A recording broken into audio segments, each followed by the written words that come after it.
There are some names in the car world that just mean something. And Ford is bringing back one of the big ones, the Capri. But is this really the legend reborn, or is it just a clever marketing trick? Well, that's what we're going to get into. We're going to dive into how Ford is trying to reboot an icon for the electric age and whether it can possibly live up to that legendary name. So that really is the big question, isn't it?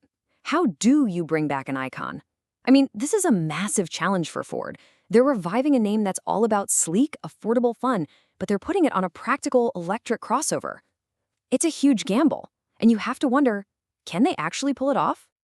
And this slide basically tells the whole story. On one side, you've got the original, that low-slung, rear-wheel drive, rebellious spirit. And on the other, a high-riding, 5-door, sensible electric crossover for today. It is a total clash of car cultures, all living under the same famous name. Okay, before we get completely lost in all the nostalgia and the debate, let's just look at the new Capri for what it is. What kind of electric car has Ford actually built here?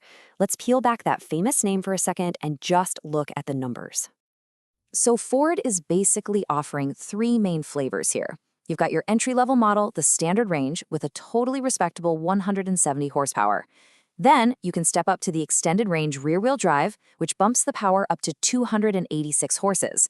And if you want the whole shebang, the all-wheel drive version packs 340 horsepower and gets you to 62 miles an hour in a pretty quick 5.3 seconds. Now, one of the biggest talking points for the new Capri has to be its range. That extended range model can go up to an impressive 627 kilometers on one charge. Now, to put that in perspective, that's enough to get you from the factory in Cologne, Germany, all the way to London, and you'd still have juice to spare. That is a serious road trip. So, what are the first people in line actually ordering? Well, it looks like they're really leaning into the car's bold style. Almost a quarter of all the pre-orders are for this super bright, vivid yellow, which is a cool little nod to the old Daytona yellow on the original. But what's interesting is that people are also being pretty smart about it. The most popular choice by far is that powerful rear-wheel drive model that also gives you the best range. And over half are going for the top-of-the-line premium trim. So it's a mix of style and substance. And you gotta know, Ford is absolutely all in on this. They have poured a staggering $2 billion into their Cologne factory just to get it ready for their new EVs. This isn't just about one car. This is a massive piece of their electric future in Europe. All right, so the car's got the specs, it's got the investment behind it, but what about that name? This is where things get really interesting, and honestly, it's a debate that has the car world completely divided. This quote right here gets to the absolute heart of it for the purists. For them, putting the Capri name on a sensible, family-friendly EV, it's not just a bad marketing call, it's sacrilege. It's like a betrayal of everything the original stood for. And their complaints are really specific. First off, it's a crossover, not a coupe. The high, SUV-like stance is the polar opposite of the original sleek profile. They argue it's missing that core DNA, that feeling of lightweight, affordable fun.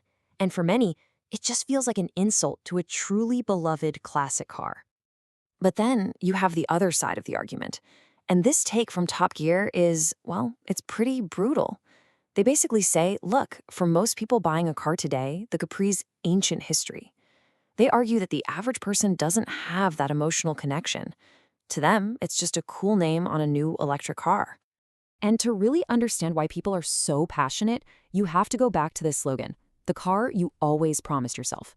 This wasn't just a tagline, It was a promise. It was this idea that you, an average person, could own something that looked cool, felt special, and was exciting to drive. It brought that sports car dream to the masses, and that is a powerful legacy. Okay. All right, enough about the name, the history, the controversy.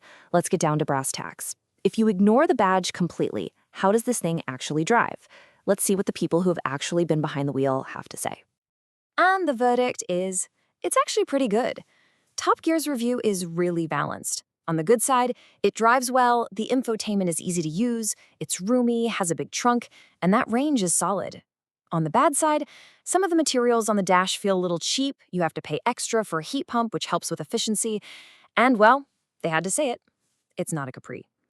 But they really did praise the engineering. They said, quote, all its dynamic moves are well calibrated and each balances the rest. Steering, braking, ride, they each operate with smooth, damped precision.